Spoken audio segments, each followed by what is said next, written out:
te propose de faire connaissance avec le portrait chinois littéraire que le monde entier nous envie. On va pouvoir comparer tes réponses à celles de Marie-Isabelle. Et puis vous pouvez jouer dans le chat, hein. Vous pouvez aussi répondre aux questions. Comme ça, je pique vos réponses pour si un jour on me pose ces questions horribles. Marc, si tu étais un livre de chevet, lequel choisirais-tu et pourquoi en quelques mots? Et ne réponds pas la Bible. Quoique. Oh putain, tu m'as grillé sur mordu. Mais Bon, évidemment. bah, est-ce que je peux dire le Kama Sutra? Non, c'est grillé non plus. Si, tu C'était la peux. réponse de Cécile, ça. Ah, si j'étais un livre de chevet, lequel je serais? Oh là là, ouf. Eh ben, je me sens bien sec là, j'avoue, j'ai tellement de choses qui se bousculent entre de l'univers de la bande dessinée au roman fantastique, au thriller. Euh, et si c'était Tu es pour un l'éclectisme, thriller, c'est pour ça. ouais, ouais. Et si c'était un thriller, ce serait Que la volonté soit faite de Maxime Chatham. Livre qui avait été décrit, je pense à l'époque, c'était assez fou d'ailleurs. Ouais. Moi, je me rappelle de la première scène, enfin une des premières scènes de ce livre-là. Je sais pas si vous l'avez lu dans le chat, mais je m'en rappelle encore, comme quoi, parfois. Moi, je me rappelle pas de la première scène, je me rappelle, c'est la fin qui m'a marqué en tout cas. Voilà. Si tu étais un format, parmi tous ceux qui existent, le poche, grand format, e-book, audio, bande dessinée, autre chose, lequel choisirais-tu? Le brochet, le gros format. Le gros format. Mastoc. Quand tu veux en dire un mot, tu peux, mais t'es pas obligé. Si tu étais une maison d'édition, on va en parler ce soir aussi de ça. Euh, Là, juste la première qui me vient, Albin Michel, en grosse maison, mais je c'est pas tant les maisons enfin, en tout cas, que je regarde. Elles sont toutes très bien, mais c'est aussi, en tout cas, enfin, d'abord les auteurs. Enfin, je pense qu'on connaît. Enfin, moi, en tout cas, je m'intéresse d'abord aux auteurs avant les maisons. Et donc, c'est pas oublier que ce sont aussi ces grands auteurs qui font vivre ces grandes maisons. Voilà. Et donc le casting, en plus de la maison, c'est intéressant d'entendre ça. Si tu étais un rayon dans une librairie, ça va pas être simple non plus. Si j'étais un rien, fantastique. Fantastique. Et on va parler des Ephulones tout à l'heure. La saga que tu nous proposes. Si tu étais un marque-page original. Un os. Un grand, un petit. Tu prendrais lequel? Allez, je serais un morceau de radius brisé. Voilà, une tranche de radius brisé pour glisser entre les pages, entre deux pages de thriller et voilà, pour ajouter un peu au côté angoissant de sa lecture. Tu vois, Marie-Isabelle, c'était une libellule. 2 salles, 2 ambiances. Ah, ouais, plutôt, ouais. Non, alors je refais, c'est pas du tout ça que je voulais dire. J'avais pensé à une orchidée. Voilà, une orchidée séchée. Ok, le mode herbier, on est d'accord, pourquoi pas. Si tu étais un personnage, fictif ou réel.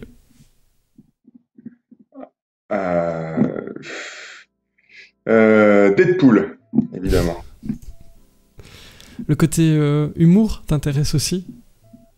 Ouais, C'est le un peu côté ça. de tout ça, ouais, c'est quelque chose que, en fait, c'est sûr que les gens euh, connaissent moins de moi, parce que le thriller, on est sérieux, le fantastique, il y a l'imagination. Et pour ceux qui ont essayé mes comédies policières, Si tu saignes pas, t'as pas mal, et puis Maison de retraite pour tueur en série, ils découvrent un peu cette partie de moi où voilà, en fait, je suis pas toujours trop sérieux, voilà, sur mes écritures et voilà. Et dans la vie, je le suis encore moins. Alors, Deadpool, quand on me connaît, correspond assez bien à Ça ma correspond pas personnalité. mal. Les comédies policières, on va en parler tout à l'heure parce que déjà j'adore les couves et puis c'est super intéressant aussi de voir la nuance dans les genres que tu fais. Si tu étais un temps de conjugaison,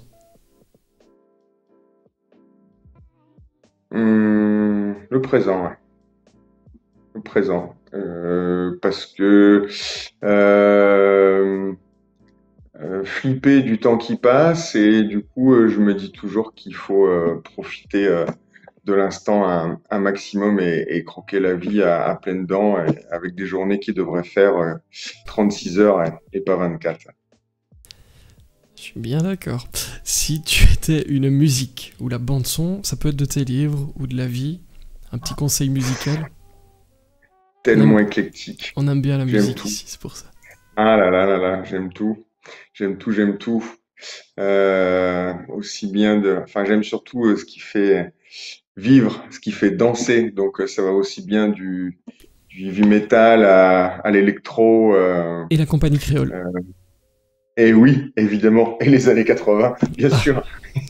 ok, on est sauvé. Et aussi bien à la vibrante musique classique. Mais donc, si j'étais une musique, non, j'en aurais pas. J'en aime trop. Voilà. Si tu étais un signe de ponctuation. Un point d'exclamation, parce que je pense que ça rejoindrait aussi enfin, mon caractère, enfin emporté dans le sens vivant. Voilà. Et un verbe pour terminer ce petit questionnaire pour faire connaissance parmi tous ceux qui existent. Profiter. Eh ben, je suis d'accord. Ça rejoint évidemment mon côté épicurien. Voilà. Et mine de rien, ça permet de faire connaissance. Hein. T'as vu ça? On a Oui. déjà un peu Bon, bah, ça abordé y est, sans m'en rendre compte, je viens de faire un test psychologique, je suis passé à jour et complètement. voilà, Ah oui, oui, oui. je vais me longer sur le canapé du coup et on va pouvoir parler de mon enfant. C'est une autre version des émissions, mais écoute, je note. Pourquoi pas? Pourquoi pas? Mais déjà, je le disais, je suis ravi de te recevoir. Je te propose qu'on commence par le prix des mordus de Thriller, parce que c'était la première des deux grosses actualités te concernant. Alors je le disais en début de live, pour les personnes qui ne connaissent pas, les Mordus de Thriller, c'est un groupe de lecteurs et lectrices sur Facebook qui compte environ 39 000 membres, si je dis pas de bêtises. Et puis chaque année, eh bien, ils décernent le prix des Mordus de Thriller. Tu viens de le remporter pour la deuxième fois consécutive. Et pour la deuxième fois consécutive devant Damien Leban. Salut Damien, si tu nous écoutes, je t'adore. Mais donc l'année dernière, c'était le sang de l'hydre qui a remporté le prix. Cette année, c'est avec ton roman L'héritage du clan. Je vais mettre la couverture pour vous qui nous regardez, qui nous écoutez. Ma première question, elle est simple. Comment tu te sens quelques jours après cette excellente nouvelle ? Et toujours sur mon petit nuage, c'est vrai, honneur, privilège, émotion que de recevoir ce prix, et puis évidemment le recevoir pour la deuxième fois. Et puis surtout, c'est rassurant.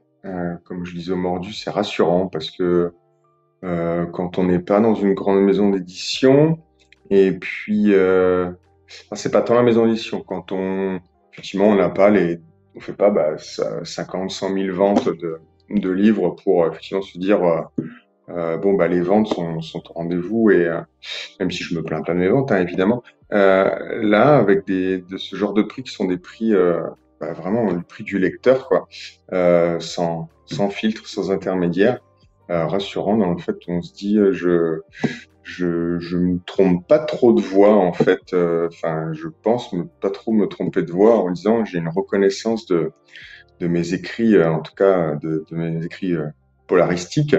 Et du coup, voilà, c'est encourageant. C'est encourageant et puis voilà, ça donne envie de continuer de faire plaisir aux gens et puis en tout cas de raconter des histoires, de partager ça. Ouais. Donc de grosses émotions et beaucoup aussi de reconnaissance envers ces gens, envers les mordus, envers tous ceux qui sont en équipe, Cécile et les Supermodos et tous les mordus parce que je n'arrête pas de le dire, sans eux nous sommes rien du tout. Donc c'est grâce à eux tout ça. En même temps, mon compte en banque les déteste. Vraiment. Ouais, c'est terrible. Et si vous passez une journée sur ce groupe, c'est compliqué, hein, je vous jure. Ouais, mais c'est vrai, c'est un prix qui vient des lecteurs. Il y a beaucoup de livres en compétition. Sortir vainqueur 2 fois de suite, c'est vraiment pas rien. Comme tu disais, c'est une reconnaissance. On disait en prélude, tu fais du thriller, tu fais aussi des comédies policières, tu fais aussi du fantastique. On va évidemment en parler dans la soirée. Est-ce que le fait de recevoir des prix te dit, ok, donc il faut que je ne fasse plus que ça, parce que finalement les lecteurs ont l'air de me dire que je dois faire ça. Est-ce que ça te donnerait l'idée d'arrêter le reste, par exemple, la saga Non, fantastique, c'est le etc. contraire. C'est le contraire en fait. Je me dis, j'ai eu la reconnaissance côté polar, et maintenant, ça me pousse au contraire à avoir la reconnaissance dans les autres domaines. Je voudrais effectivement, si par l'équivalent, avoir donc du prix fantastique, des prix pour les comédies, des prix, et puis si, enfin, on revient à ce manque de temps dans ces trop courtes journées, parce que j'aimerais ne pas m'arrêter là. Je voudrais écrire tous les genres que je peux aimer littéraires. Je voudrais écrire de la science-fiction, soit de la beat lead, de l'heroic fantasy, tout ce que je peux aimer lire et que j'aimerais raconter. Et c'est pas de l'ambition, mais ouais, j'aimerais pouvoir me dire, tiens, je suis reconnu dans tous ces genres. Ça serait comme un espèce d'énorme défi, en fait, un énorme challenge de dire, ouais, je suis content, je suis pas cantonné à un genre et j'arrive à plaire dans plusieurs. Voilà. C'est ton côté épicurien, ça. Tu vois, on en parlait, comme quoi tout est dans tout. Ouais. Alors, on le disait... Épicurien, et puis je cherche mes mots, pardon, pour les enfants qui sont hyperactifs peut-être aussi. Voilà. C'est vrai que t'écris beaucoup. Hein. Enfin, on va faire le tour, hein, mais c'est vrai que t'écris beaucoup. On va commencer par celui-là qui vient de remporter le prix, L'héritage du clan. Est-ce que tu peux nous dire de quoi parle ce livre pour les personnes qui ne savent pas du tout de quoi est fait l'histoire de ce livre? Alors, l'héritage du clan. Donc, l'héritage du clan, donc on est toujours dans le thriller, hein, des polars, donc un polar assez noir, hein, un univers sombre, assez violent. Donc là, je débute une nouvelle série dans l'héritage du clan, donc dans le sens avec de nouveaux personnages. Un personnage principal qui est Michael, un, un policier de Lille, un policier de Lille, et qui fait équipe avec Natsumi, et en fait lui un personnage donc effectivement sombre de par son passé, ses expériences, son caractère, un personnage aussi violent. C'est vrai que c'est comme ça que après les gens ils le voient à force sur mes différents livres, que j'aime mes personnages auxquels enfin où j'aime m'identifier, des personnages en fait il y a ce côté en fait cinématographique de mes influences, où des justiciers de l'ombre entre guillemets, hein, c'est un peu cliché, mais qui pour faire le bien, alors schématisé, vulgarisé, pour faire le bien, n'hésiteront pas à faire le mal. Du coup, à partir de là, ça donne forcément des flics sombres et violents. Et donc Michael, voilà, qui fait équipe avec donc Natsumi, plus jeune que lui, et puis jeune policière qui marche dans ses pas.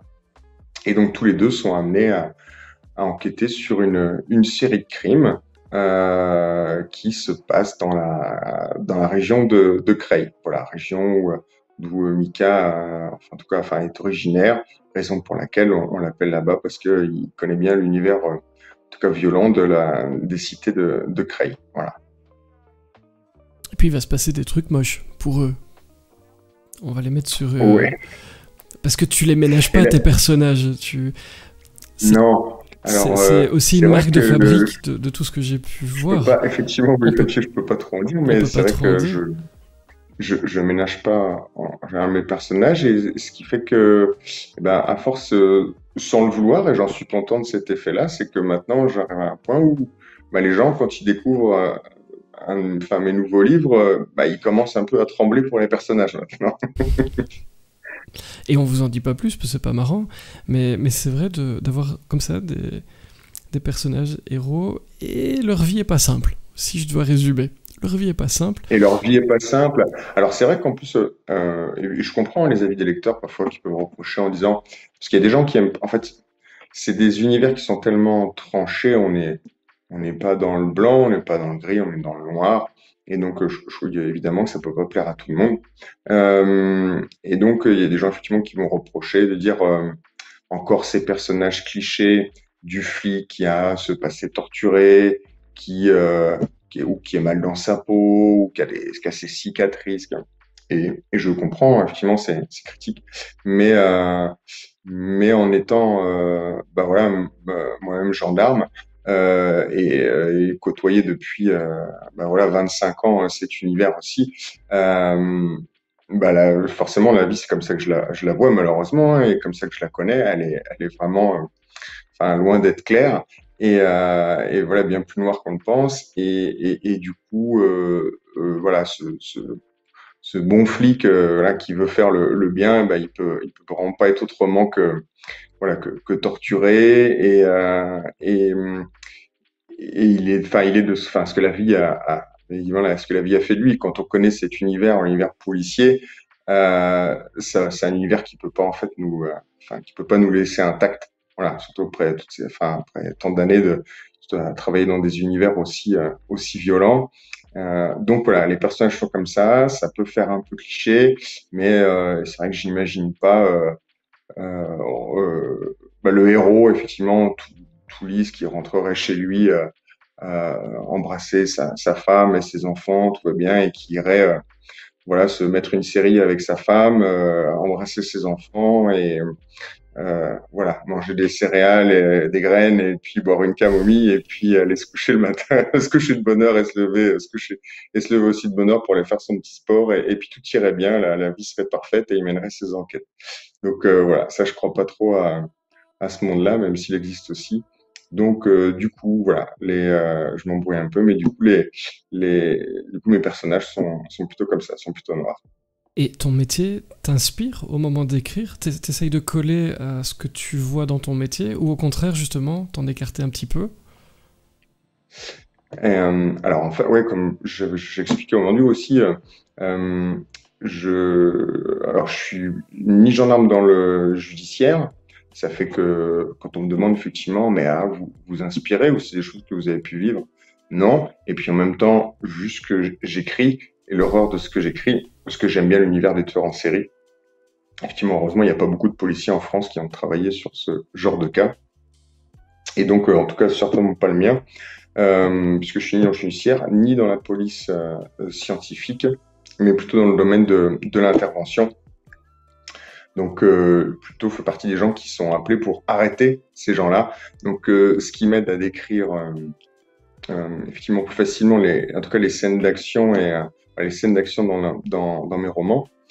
Et, comment dire, et après ça m'apporte également effectivement on va dire une connaissance technique du milieu, mais j'essaye effectivement de pas trop y coller, mais plutôt de m'en éloigner, parce que c'est ce que je vois les auteurs qui bah, effectivement, on n'est pas du tout de ce domaine-là, on essaye d'en dire beaucoup de détails scientifiques pour coller, en fait, pour amener de la crédibilité à ses écrits. Et moi, j'essaie plutôt de m'en éloigner puisque je préfère tendre vers le côté romancé et un peu, enfin, imaginaire, entre guillemets, du roman policier plutôt que quelque chose de trop réel, voilà, qui me rappellera peut-être trop le quotidien, justement. Et une question de Raphaël, et donc n'hésitez pas dans le chat, je note vos questions au fur et à mesure, hein, comme ça vous savez. Raphaël demande pourquoi avoir choisi Lille pour l'affectation de Michael.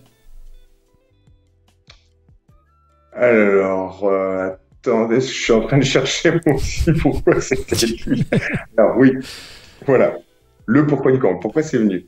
Parce qu'en fait, c'est venu d'abord que je voulais raconter, je voulais que l'histoire se passe à Creil. Parce que j'ai travaillé un petit peu à Creil et je pouvais en parler et c'est vraiment ouais, une ville très, très, très, très, très violente de France, d'accord? Euh, et donc, voilà, pour y avoir travaillé, je me suis dit, il faut qu'à un moment, je raconte, enfin, il faut que des crimes se passent là-bas, parce que je connais un petit peu les lieux. Et du coup, en fait, à partir de là, il fallait que le héros soit compétent, en fait, judiciairement sur la zone de Creil. Et c'est pour ça que, du coup, Michael travaille à la DIPJ de Lille et qui est en fait la grosse entité judiciaire de la région de France et qui en fait est compétente pour travailler sur Creil. C'est comme ça que ça a commencé en fait le pourquoi du comment de Michael à Lille. Voilà.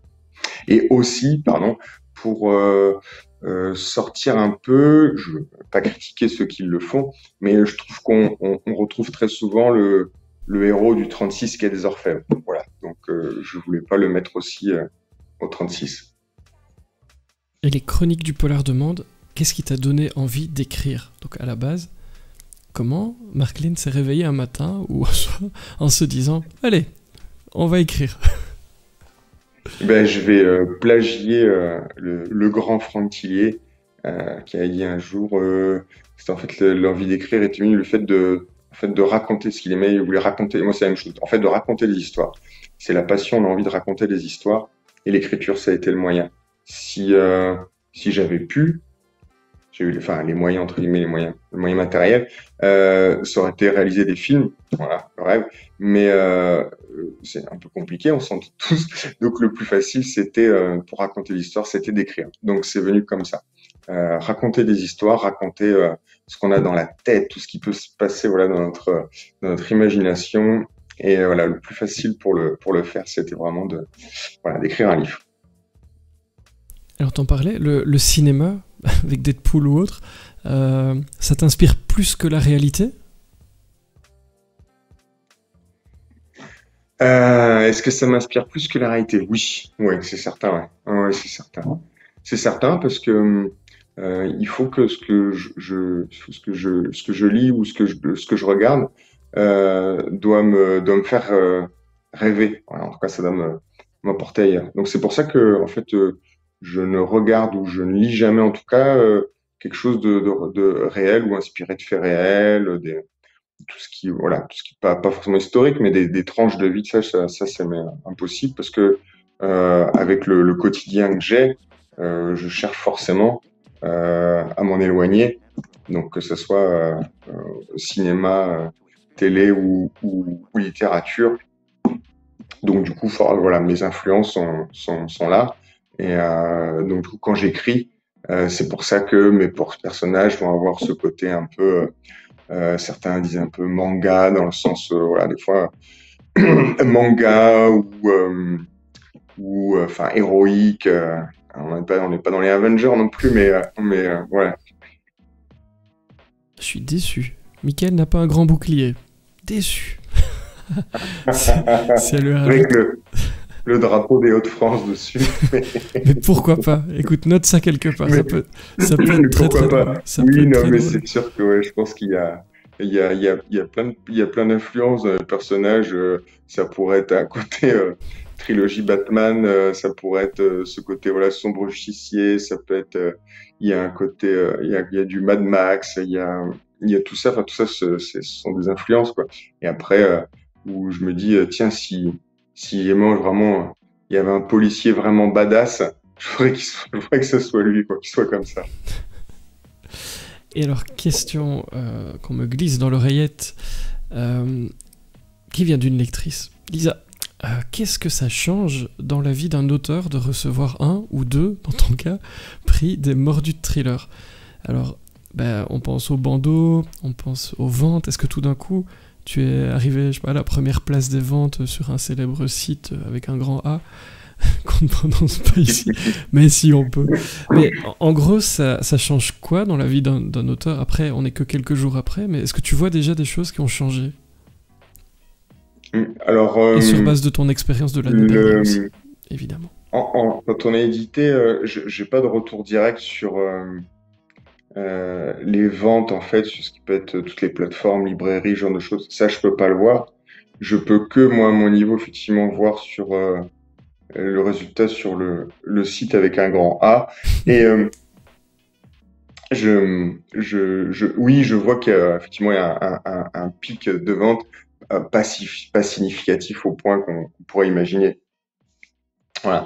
Et le prix des mordus, qui j'espère, en fait, aura une reconnaissance du monde littéraire. Mais malheureusement, effectivement, c'est pas non plus toujours le cas. Ce n'est pas non plus le prix, je sais pas, par exemple, du Quai des Orfèvres qui a un prix qui va générer des milliers de ventes, quoi. Voilà. Et tu dis pas reconnu du milieu littéraire, tu penses que c'est pas encore le cas? On lui Ouais, accorde pas, on lui pas encore j'en le suis quasi crédit. sûr, je pense, que- hein. Ouais. Non, j'en suis quasi sûr que c'est encore un prix assez pas inconnu, mais vraiment méconnu, quoi. Mais vraiment méconnu. Le... Genre, les mordus vont s'offusquer en disant, mais non, mais si, le, le monde littéraire, comme beaucoup de monde, hein, c'est des mondes qui tournent autour quand même de la capitale. Et je pense que dans l'univers de la capitale et des prix de la capitale, le prix des mordus est encore méconnu.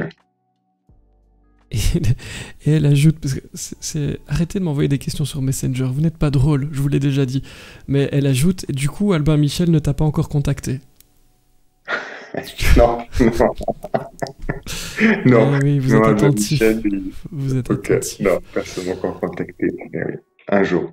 Alors, je te propose qu'on avance parce que, hasard du calendrier ou pas d'ailleurs, je le disais, bah, ce prix, il coïncide avec la sortie de ton nouveau thriller intitulé Bellisae, Bellicae, on ne sait pas trop et on ne le saura pas ce soir. Je vais mettre la couverture pour vous qui nous regardez. Est-ce que tu peux nous dire de quoi parle ce nouveau roman? Est-ce qu'on est, par exemple, avec les mêmes personnages? Ouais. Alors Belisay, on retrouve donc Mikae Natsumi, donc dans un nouvel opus. C'est pas une suite directe, hein, évidemment, c'est juste une nouvelle histoire avec les mêmes personnages qui vont être amenés en fait à enquêter sur un premier crime, le meurtre d'un adolescent dans la citadelle d'Arras. Euh, donc lieu qui explique pourquoi, encore une fois, qui dépend de l'île, pourquoi ils sont appelés, et aussi par rapport à donc Michael et Natsumi deviennent de plus en plus donc spécialistes des crimes de sang, raison pour laquelle ils sont appelés sur ce crime particulier.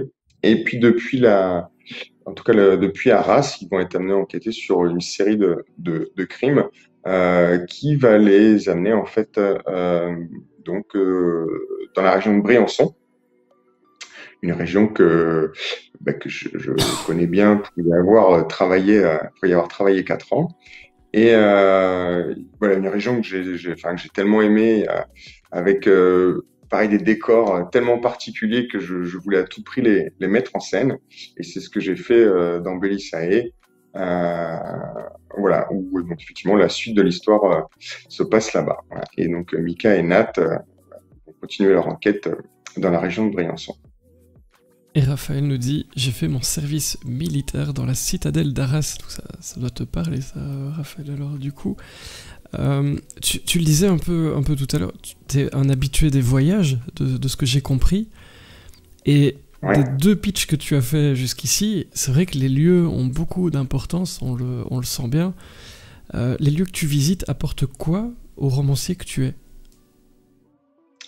Bah, je l'espère, enfin, en tout cas, enfin, la crédibilité, ou alors c'est vraiment de la fainéantise de ma part, dans le sens où, non, mais c'est beaucoup plus facile, forcément, de parler de quelque chose qu'on connaît. Donc, raison pour laquelle Démon, mon premier roman se passe à Avignon, pareil, région où j'ai travaillé 5 ans.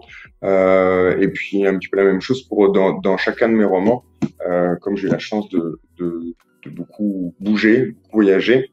Donc dans chacun de mes romans, je peux parler de mettre en scène des lieux qui m'ont marqué, qui m'ont plu enfin qui m'ont marqué positivement ou négativement et que j'ai envie de mettre en scène. Et puis comme dernièrement, donc là je suis maintenant je vis à côté de Toulon. Donc évidemment qu'à un moment ou un autre, une histoire se passera pareil, dans la région de Toulon, parce qu'effectivement tout ça m'inspire quand je vais quelque part. Après je sais pas, soit c'est l'œil du romancier, soit avant le romancier c'est l'œil du psychopathe. Mais forcément dans les endroits où je me balade, je vois des crimes. C'est bizarre, hein, d'accord. Donc forcément quand je vois ça, ça me parle. Moi, Et ça me avant semble pas Toulon, bizarre si ça peut te rassurer. Je trouve ça plutôt ah normal bah en ouais, fait. On a le même problème oui visiblement. venant de toi. C'est Venant d'un exact. auteur psychopathe aussi, effectivement, tu vois tout à fait de quoi je parle. Donc, dans Sixième Sens, le petit garçon, il dit, je vois des gens qui sont morts. Bah ouais, peut-être qu'on a le même problème. ou alors nous on voit des gens qui vont mourir. Et, et avant ça, avant de venir à Toulon, donc j'étais à Kiev en Ukraine. Et, et donc, bon, sans parler du contexte de ce qui se passe là-bas, en tout cas, la ville de Kiev m'a vraiment inspiré. Et il y aura évidemment un prochain livre qui se passe peut-être pas complètement là-bas, mais avec un passage dans la ville de Kiev, tellement il y a des lieux magnifiques qui m'ont voilà, trop inspiré pour faire des scènes de crime. Voilà. Alors, salut Sylvie dans le chat, et puis Raphaël. On est en train d'essayer de trouver. Hein. Donc, si Bellicae vient bien du latin bellicus, le guerrier, il dirait que le C se prononce comme un Q. Mais est-ce que ça vient du latin et de bellicus? Bah ça je vous le dis pas, parce que je suis comme ça. Eh bah oui. Ça c'est mon côté cruel. Pas non plus. Voilà. C'est mon côté cruel.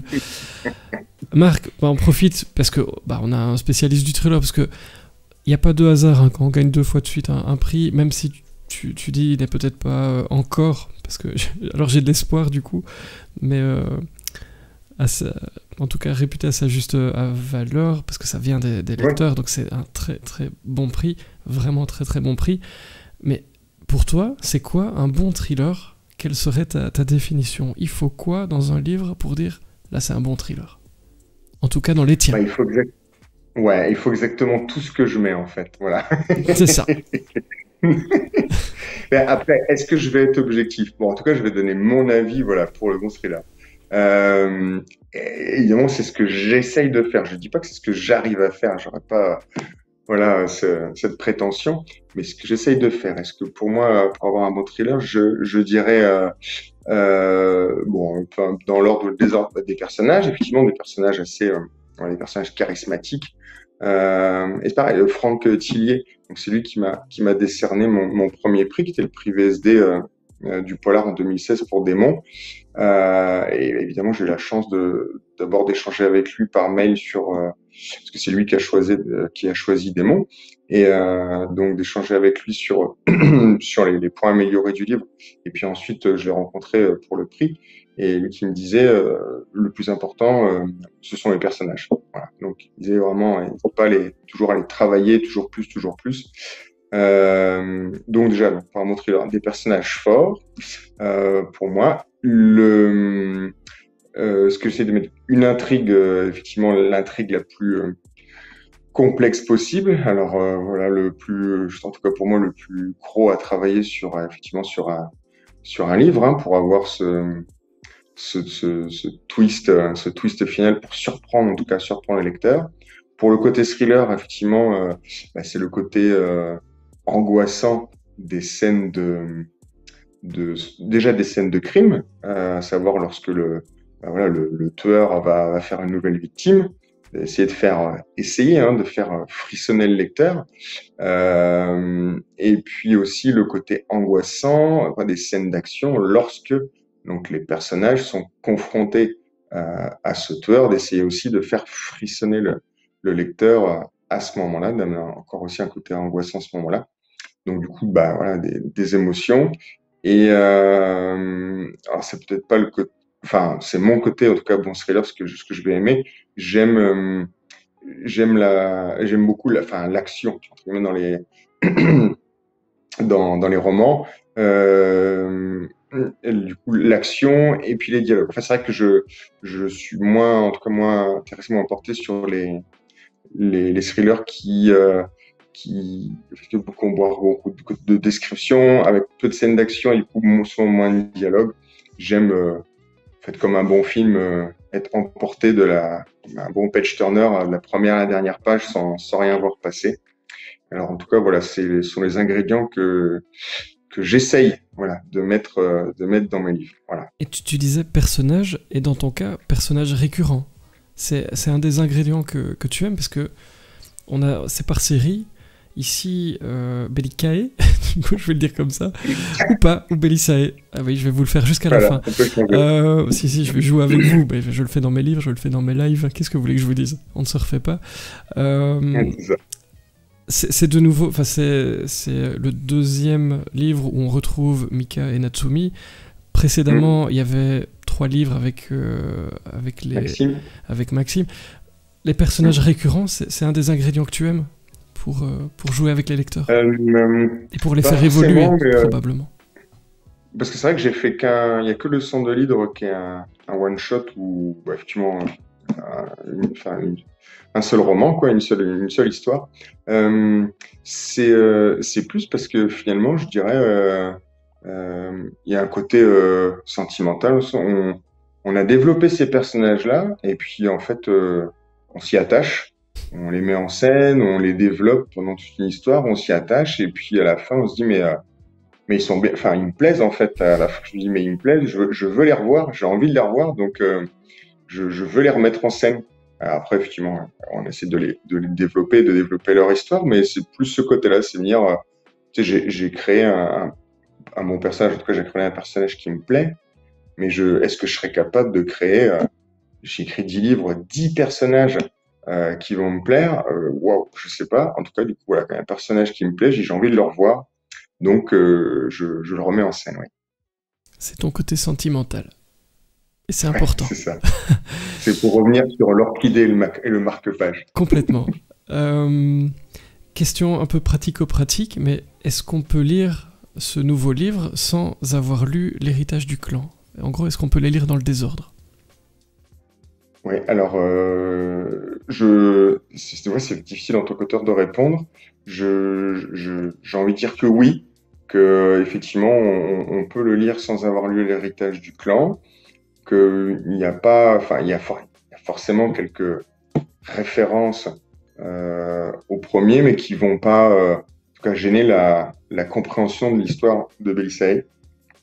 Et donc oui, je pense qu'on peut le lire sans avoir lu le premier. Voilà. Et Sylvie demande, est-ce que tu es inspiré par un auteur ou des auteurs en particulier? Oui, de trois particulièrement, donc Granger, Chatham et Étudier. J'en connais aucun. Incroyable. Ouais, mais c'est normal, c'est des petits auteurs qui sont auto-édités. C'est ça. Jamais Voilà, vu. je les ai rencontrés dans une librairie de quartier et faut leur donner leur chance, hein, si vous pouvez, soutenez-les. Et C'est vrai. oui, On ne le mais dit jamais assez, c'est important. ben, c'est vrai les pauvres. Mais oui, trois auteurs que voilà, je lisais, enfin je lis toujours, mais j'arrive un peu moins maintenant, mais il m'en manque quelques-uns, mais voilà, fan d'eux, et donc du coup quand on se met à l'écriture, on s'inspire de quelque chose, et en tout cas c'est leur style qui m'a inspiré. Et bête question, parce que Franck, par exemple, cet auteur inconnu a quand même géré une Ouais. masterclass il a mis à disposition, etc. C'est le genre de choses que tu pourrais suivre ou pas spécialement? Est-ce que ça t'intéresse d'avoir un peu des outils comme ça que eux Alors, pourraient donner voilà, via des masterclass je ou d'autres choses? j'ai pas la prétention de dire ouais bah maintenant c'est bon, j'ai plus rien à apprendre, vraiment loin de là. Mais si je m'y intéressais, ce serait effectivement plus par curiosité pour me dire tiens, est-ce que moi aussi je fais ça? Est-ce que comment je me situe? Ah oui, d'accord, effectivement je coche ces cases-là aussi. Après de toute façon je regarderai pas par manque de temps, mais il a fait dans ses derniers livres, je crois que c'est ça, hein, c'est un livre pour apprendre, enfin, où il donne les clés un petit peu pour écrire. Et, bah, je trouve ça super, effectivement, ce qu'il a fait, ouais. Ouais. Parce on se rend compte, bon, on te l'a sans doute déjà dit, toi aussi, plein de gens qui viennent vers toi pour dire, oh, mais moi aussi, j'ai envie d'écrire, quoi. Et bah, il y a énormément de gens en fait qui ont envie d'écrire, c'est incroyable. Bon, on peut que les encourager hein, à le faire, voilà. Et tu te verrais, toi, en coach? Tu pourrais coacher des gens, donner des conseils, Alors ouvrir la boîte à outils? ouais. En plus, on va déborder sur il y a un débat, il y a quelque chose qui a fait un peu débat il y a quelques temps, je crois, Ouais. un petit clash entre auteurs. Donc oui, bien sûr, je propose moi aussi un atelier d'écriture pour la maudite somme de 100 euros la minute, parce que je le vaux bien. Et oh, je plaisante. Et j'ai j'ai déjà fait plusieurs ateliers d'écriture sur enfin voilà, des gens qui m'avaient invité. J'ai adoré ça. Ça m'a beaucoup plu en fait sur une heure et demie. Ce qu'on faisait avec les gens, c'est j'expliquais bon, comment moi, parce que je sais pas comment fonctionne, comment toi tu fais pour faire un polar ou comment voilà, les copains auteurs ils font, mais j'expliquais comment moi je fabrique un polar. Et puis du coup, on le faisait tous ensemble. Je demandais aux gens, voilà, étape par étape, leur avis, ce qu'ils mettraient là, là, là et là. Et puis au bout d'une heure, en général, ben voilà, on arrive à pondre le plan d'un futur polar. Donc oui, l'atelier d'écriture, c'est quelque chose que j'aime beaucoup. Et puis comme dans mon boulot, je suis, enfin, moi-même, enfin, j'enseigne, voilà, j'enseigne à mes collègues certaines techniques de travail. Donc du coup, c'est quelque chose que la transmission, c'est quelque chose que j'aime beaucoup. Ouais. Allez, on note ça, mais 100 euros la minute, c'est un peu cher. Donc je pense que tu dois juste revoir ce passage-là. Pour le reste, D'ailleurs, c'est je plutôt voulais te sympa. dire que nous en sommes à 48 minutes 29 secondes. C'est ça. C'est ça. Allez, c'est moi qui raccroche aujourd'hui. Eh ben écoute, mais sur ce, je te propose qu'on avance, il y a encore pas mal de choses à aborder. Oui, Tes oui, thrillers, ils sont édités chez les Nouveaux Auteurs 2, mais tu as également des livres en auto-édition. On va évidemment parler de ta saga fantastique Les Effulones, de tes comédies policières, j'adore les titres, Si tu saignes pas, t'as pas mal, et Maison de retraite pour tueurs en série. Euh, Question un peu générale avant, est-ce que c'est une volonté de ta part d'être ce qu'on appelle un auteur hybride, une partie en édition type classique avec un éditeur et une oui. partie en auto-édition? Est-ce que c'est une Alors, volonté? pas du tout. Non, non, pas du tout. C'est que je n'ai pas trouvé, encore pas trouvé preneur pour ces deux autres genres littéraires, le fantastique et la comédie policière. Et donc, évidemment, bon, je cherche plus maintenant, mais par actuellement encore une fois, manque de temps. Mais bien sûr que j'espère un jour que ces deux genres-là seront édités. Et alors il y a la question entretien d'embauche, les chroniques du polar. Ton plus grand défaut et ta plus grande qualité en tant qu'auteur? Euh, euh, mon plus grand défaut en tant qu'auteur. Bon, commence-toi, ça va m'aider. Toi, le tien, c'est quoi Je suis en tant qu'auteur? perfectionniste. C'est un calvaire. Ah oui, c'est Perfectionnisme, vrai. c'est un calvaire. Oui, Du coup, tu t'arrives pas à avancer, tu refais encore et encore le même chapitre 10 fois. ça peut arriver. Ça peut arriver. Ou alors j'arrive pas à fouetter assez les gens dans ma cave pour qu'ils écrivent assez vite. Et du coup, il faut attendre une éternité avant que mes livres sortent, mais j'ai pas une autorité suffisante pour leur faire peur. C'est-à-dire que dans mes livres, je fais très peur, mais dans la réalité, beaucoup moins. Et du coup, ils me prennent pas au sérieux. Donc, ils sont dans la cave, là, ils me regardent en disant bah non, prends notre temps. Donc, non, en vrai, je suis perfectionniste et ça peut poser des soucis. Et la qualité, c'est que je suis perfectionniste. Et donc, Eh oui.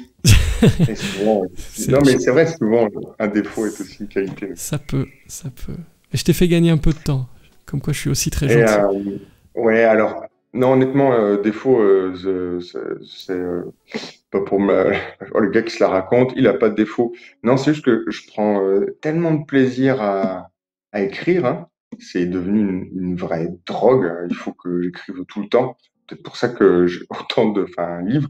Mais et du coup, je prends tellement de plaisir que là, comme ça, je vois pas de défaut parce que j'ai l'impression qu'il y a quelque chose de négatif dans mon écriture et du coup comme je m'éclate voilà c'est juste pour ça comme je m'éclate je vois pas de défaut et évidemment que je dois en avoir des tonnes mais voilà je les vois pas et la qualité ben, je dirais que je suis productif dans le sens où je ne manquant pas d'imagination, je connais pas la page blanche et comme je dis, j'adore ça écrire et je peux pas m'en passer.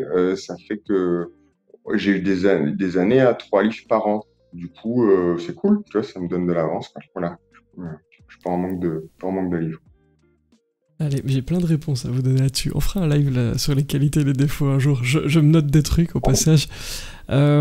Question dans le chat, et puis bah, ça tombe très bien, c'était la suivante. Je te propose, puisqu'on parlait des thrillers juste avant, bah, de continuer sur le côté policier, mais avec les comédies. Et pendant que je mets une couverture, je ne sais pas par lequel tu as envie de commencer, mais avant tout, c'est quoi Bon, une le premier, tu veux, comédie? Comme tu veux. Mais on demandait globalement de la part de ouais. Fanny, c'est quoi une comédie policière? C'est vrai que c'est pas courant En fait, dans ce je, qu'on je peut dis prendre. comédie policière dans le sens où même moi, j'arrive pas trop en fait à définir le genre de ces deux livres. Surtout le premier. Alors, le premier, si tu saignes pas, t'as pas mal. Euh, alors, le titre, hein, si tu saignes pas, t'as pas mal, c'est venu de voilà, ma fille. Enfin, en tout cas, c'est quelque chose que je disais tout le temps quand elle était toute petite. À chaque fois qu'elle tombait et qu'elle commençait à faire mine de pleurer parce qu'elle était très, très casse-cou, très cascadeuse, je lui disais, mais, ouais, si tu saignes pas, non, bah, si tu saignes pas, t'as pas mal. Voilà. Donc, Ça vient de la voilà. gendarmerie, ça? Je me posais la question. Ouais, C'est des trucs qu'on a en non, instruction ou... il y a peut-être effectivement le côté un peu rustre militaire, voilà, de mon quotidien, je sais pas. Mais oui, sans doute ces influences-là aussi. Mais du coup, voilà, donc le titre est venu comme ça. Et donc qui m'enseigne une institutrice à qui il arrive voilà, plein de péripéties. Mais je savais pas si c'était parce qu'il y a un fond d'histoire d'amour de cœur, que c'était une comédie sentimentale, comédie romantique. Je dis pas complètement. En même temps, il y a une petite intrigue. Voilà, elle est emmenée quelque part. Elle poursuit. Enfin, elle a perdu la trace de quelqu'un et elle essaye de le retrouver. Et c'est en essayant de le retrouver, hein, elle a un côté un peu Pierre Richard, la chèvre, et qui lui arrive voilà, les couacs du monde. Donc, je dis comédie policière. J'ai du mal parce qu'en fait, il y a toujours un moment, malgré tout, où mon côté roman policier, un peu, peut-être sans que dans mon inconscient reprend le dessus et on met une petite intrigue. Voilà, donc un peu de mal à définir exactement. Mais l'idée principale, en tout cas, c'est de faire rire. Parce que c'est des romans que j'ai écrits voilà, je sais pas, entre deux polars ou je sais pas comment tu te sens, toi, quand tu sors de l'écriture d'un vidé. thriller, quoi. Vidé. Ouais, vidé. Ouais, vidé, hein. Complètement. Vidé.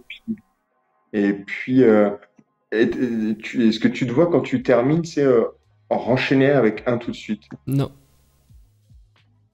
Et tu vois, quand je termine, moi, j'ai envie de continuer d'écrire. En fait, parce qu'à chaque fois, je finis, je suis là, je dis, oh, je suis mort. Oh, je suis vidé. Ouais, puis il y a le côté aussi hyperactif qui fait au bout d'une semaine, bon, bah, qu'est-ce qu'on fait? Faut qu'on en recommence un autre maintenant. Et puis là, il se dit, ouais, mais un autre, mais faut écrire autre chose parce que trop sombre. Là, il faut faire autre chose. Et du coup, c'est comme ça que le fantastique et puis les comédies sont venues en disant, oh, tiens, écris, vas-y, éclate-toi, écris que des conneries, ça va se marrer, quoi. Voilà. Et quand tu dis comédie et policière, souvent on a l'impression, mais dis-moi si je me trompe, qu'on va être dans l'humour noir, le côté un peu cynique, ou bien est-ce Ah que oui. ça peut être de l'humour potache, ou bien est-ce que c'est complètement autre chose? Y a quoi derrière ce mot? Parce que quand on associe comédie et policier, en général, on est sur des choses un peu humour noir. C'est le cas Ouais, dans ouais, tes deux c'est romans? l'idée. Oui, c'est l'idée. D'autant plus dans le deuxième, maison de retraite porteur en série. Et bah là, encore une fois, c'est ma fille qui est un peu plus vieille, là, qui était, je sais plus, une dizaine d'années, je sais plus comment c'était venu, je l'écoutais. Euh, je sais plus de quoi elle parlait, puis dire ah, pareil, mais est-ce que j'ai bien transmis le virus Deadpool aussi, donc ça promet. Et, et du coup, elle qui me parlait de maison de retraite pour tueurs en série, et là, je me suis dit wow, wow, excellent, très bien cette idée, mais on va tout de suite s'y mettre.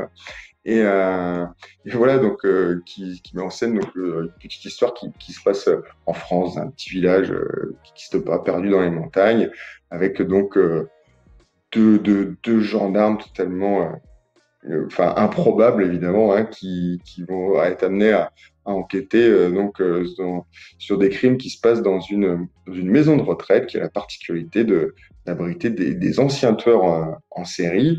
Mais alors là, on n'est pas dans le Dahmer et le Bundy, hein, c'est le côté complètement loufoque. On a un ancien tueur en série qui se prenait pour un vampire, euh, une, une, femme fatale, je ne retrouve pas les veuves noires, voilà.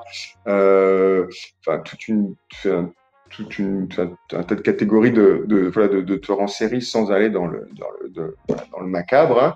Et puis, ce sont des personnages loufoques et voilà, dans lesquels on essaie de mettre en scène effectivement avec une bonne dose d'humour et souvent d'humour noir. Et voilà, ça me fait bien délirer. Et celui-là, c'est plus comme un espèce de cluedo sanglant déjanté. Voilà.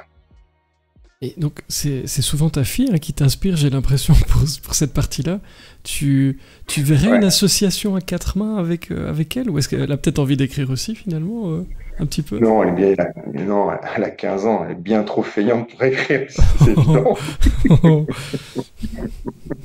Et, donc, non, ça c'est sûr. Bah, voilà. Mais, Mais elle t'inspire, mais et en ça, tout c'est cas, chouette. ouais, elle m'inspire parce que je te dis, elle est bien barrée aussi, donc c'est cool. Donc, je pense qu'on a le même âge mental, c'est bien. Alors, comédie policière, bah, c'est fait. Je sais pas si ça vous inspire, vous, dans le chat. N'hésitez pas à nous dire. Moi, j'ai bien envie d'aller faire un tour dans la maison de retraite. Ça me tente bien. Je l'ai pas lu, celui-là. Ça me tente beaucoup, beaucoup. Mais je le disais, tu écris également dans le domaine du fantastique. Je vais mettre la couverture aussi. On va mettre la couverture du premier tome. Comme ça, on verra un peu de quoi ça parle. Il y en a déjà 5, si je ne me trompe pas. C'est ça. Et de quoi parle cette saga, Les Ephulones?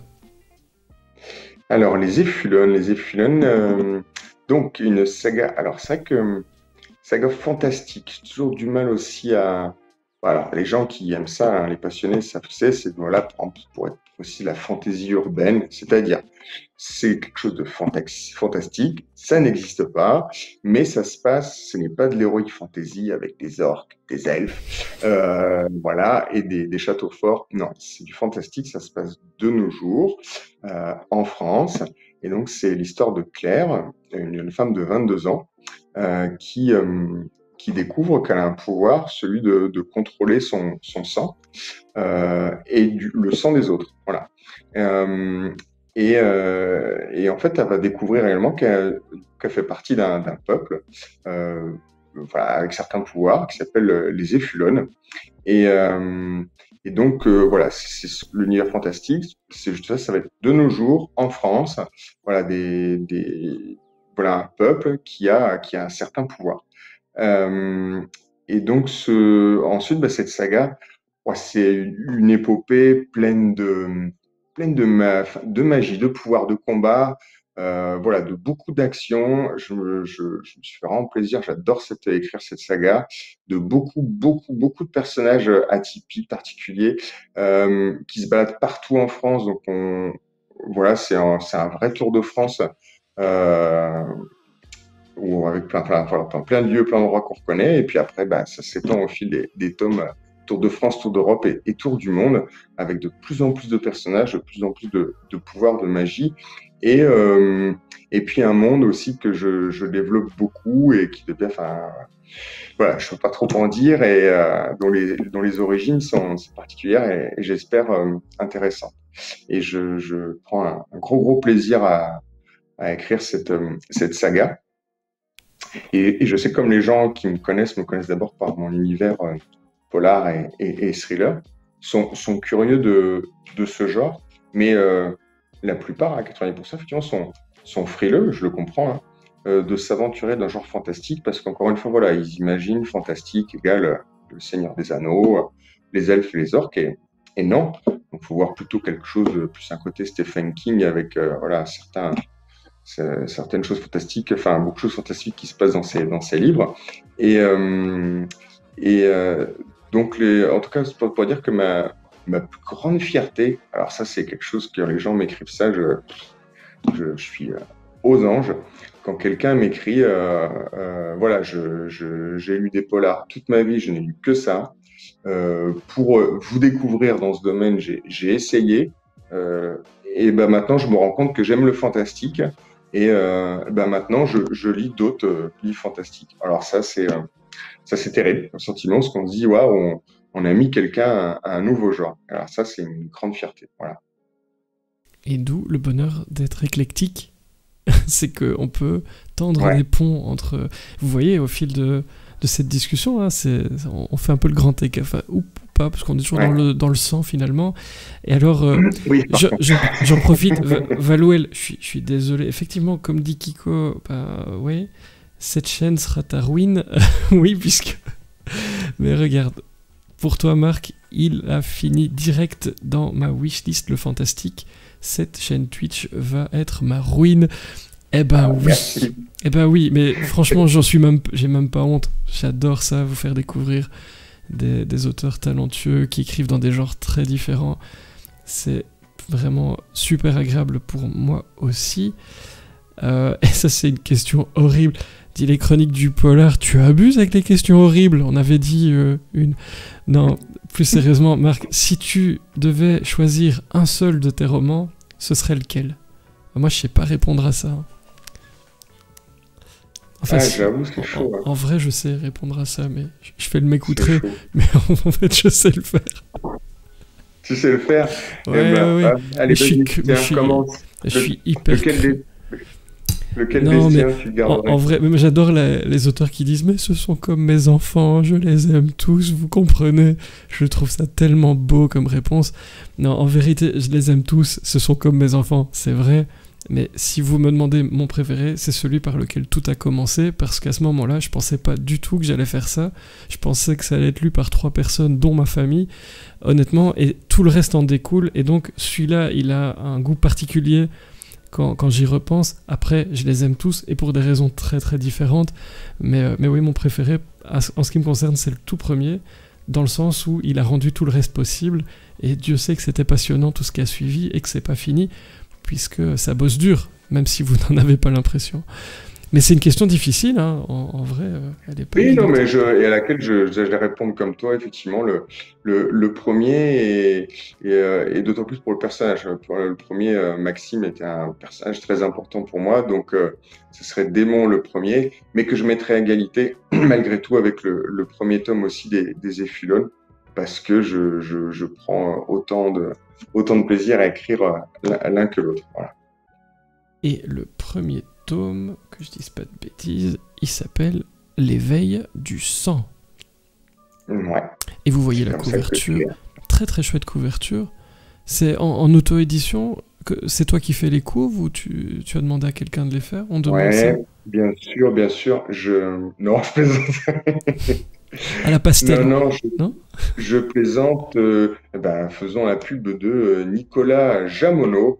Nicolas Jamono, donc, qui est vraiment très, très, très talentueux, qui a fait sur cette saga la couverture du tome 1 et du tome 5, et qui fera très bientôt, j'espère, la couverture de tome 6 que je suis en train en ce moment d'écrire. Ce que j'écris, c'est le tome 6 des Éphulones, et qui fera la couverture du tome 6. Et voilà, Nicolas, je salue encore une fois son travail. Il est très, très, très, très doué. Si vous avez besoin de couverture dans le domaine du fantastique, n'hésitez pas à le contacter, à lui écrire sur sa page Facebook. Et Kiko vous met le lien vers la page Facebook de Nicolas directement dans le chat. On est fou ici et Kiko est le meilleur et le plus rapide. Et donc n'hésitez pas à aller jeter un œil. C'était ma dernière question. Tu le disais, actuellement, tu es en train d'écrire le 6e tome des Éphulones. Quels sont tes projets pour nous faire rêver dans ce que tu es en train de... Tu es 3 livres par an, tu dois avoir beaucoup de projets. donc, Ouais, donc mais quels je sont-ils? voudrais en écrire 10 par an. Mais oui, alors je finis celui-là. Alors j'avoue que je suis content, comme je suis souvent à l'étranger, en étant revenu en France, là depuis le retour d'Ukraine, je suis content de pouvoir reprendre les salons. C'est super, c'est génial, effectivement, les rencontres avec les gens, avec les lecteurs. Mais du coup, tout ça aussi empiète finalement sur le temps d'écriture, malgré tout, ça paraît pas. Et donc, on ne pourra pas tout faire. Mais donc, après, en tout cas, les effulons, eh bien, j'hésite encore. En fait, soit j'écris la suite en fait d'un polar qui sortira maintenant dans 3 ou 4 ans parce que comme je dis j'ai beaucoup d'avance. Hein. Celui de l'année prochaine est écrit, celui de l'année après, donc celui de 2023 est écrit, celui de 2024 est écrit. Donc peut-être que je me mets à l'écriture du polar de 2025 ou tant que je suis chaud là, j'enchaîne avec le tome 7 des Effuleux. Donc un des deux, ça, voilà, je sais pas. Ouais, j'ai une larme à l'œil quand j'entends qu'il y a des livres qui sont prêts pour 2025 et tout, parce que moi j'ai des messages tout le temps de mon éditeur en disant mais qu'est-ce que tu fous, grouille-toi un petit peu. Mais ouais, mais ça prend du temps d'inviter plein d'auteurs sur Twitch, qu'est-ce que vous croyez? Ah oui, Donc, ça c'est sûr que je me doute que pendant que tu fais ça, t'es pas en train d'écrire. les gars, si vous m'écoutez, je vous jure, en vrai je suis pas en train d'écrire, mais un petit peu comme... Hier j'ai écrit, voilà. Ça, c'est positif. Ah. Mais c'est vrai que, et c'est marrant que t'en parles, mais le temps en salon, c'est important. On rencontre des gens. T'as quelques dates, je sais pas si tu veux dire, où on peut te retrouver d'ici la fin de l'année, c'est l'occasion. Ben voilà, par exemple. J'ai communiqué déjà dessus sur ma page Facebook et Instagram, mais demain, donc 3 jours au festival du Polar d'Avignon, c'est de Villeneuve-les-Avignon, qui est donc une très belle commune historique collée à Avignon, donc 3 jours. Ensuite, à la fin du mois de novembre, ça sera au Festival du Livre de Marseille. Et le 10 décembre, à Rimbaudcourt, donc dans le nord de la France, pour le Festival de Polar Noir Charbon. Voilà, pour l'actualité salon. Et Raphaël a hâte. Vous parlerez Citadelle d'Arras, probablement. Oui, il pourra m'en parler mieux que moi. Raphaël, tu fais un coucou à Marc de ma part, je te fais confiance. Mais, à bientôt, Raphaël. Mais c'est chouette d'avoir quelques salons. T'as pas toujours l'occasion avec le boulot, les déplacements, donc voilà, ça fait partie du truc. Mais effectivement, ça prend un peu de temps sur l'écriture. Non, voilà, si t'es prêt jusqu'à 2024-2025, bon, ça va aller. Tu as un peu de marge, mais en tout cas, plein de bonnes choses. On a beaucoup parlé, c'était très très chouette. On nous remercie dans le chat. Moi j'ai passé un super moment avec toi, j'espère que toi aussi. Moi aussi. Je vais évidemment te laisser le mot de la fin avant de refermer le couvercle de cette boîte qui t'appartient désormais. Que souhaites-tu nous dire pour conclure ton passage parmi nous avant que je... Eh bien Fred, un grand merci à toi déjà, évidemment, un grand merci à toi, auteur de talent et de renom belge qui devrait s'auto-interviewer sur ces émissions. Ah, tu le mérites tout autant. C'est très gentil. Et puis, un grand merci à la Belgique et puis voilà, à tous les lecteurs, tout simplement, parce qu'encore une fois, si on existe, c'est grâce à vous, c'est tout. Point. Voilà. Donc, encore merci pour cette super aventure, cette bonne humeur, Fred, et puis, toujours ici. Au plaisir de remettre ça quand tu veux. Voilà. Eh ben, écoute, tu vas venir souvent si tu sors plein de livres comme ça, mais donc tu es ici chez toi quand tu veux, ce sera avec grand plaisir. Ça fait plaisir. Et puis s'il y a des éditeurs de fantastique qui nous écoutent, salut les gars, je vous présente Marc. Tape du pied. Mais j'en connais 2-3 en plus, donc voilà, pourquoi pas, qui sait. Et je te souhaite vraiment le meilleur. Encore félicitations pour ton prix, pour la sortie de ce livre dont on ne sait pas comment on prononce le titre, mais moi, ça me fait tellement rire. J'adore ça. Et donc, galérez aussi quand vous allez le commander en librairie. Hein. Vous dites, alors ça s'appelle comme ça ou comme ça, je sais pas. Allez-y, franchement, faites rire vos libraires, c'est important aussi. Et puis nous, on va clôturer gentiment. Salut Marc, merci beaucoup d'avoir été là. Ouais, je te laisse finir la soirée tranquillement. Ça marche. Allez, salut. Bisous Fred, bisous la Belgique, ciao.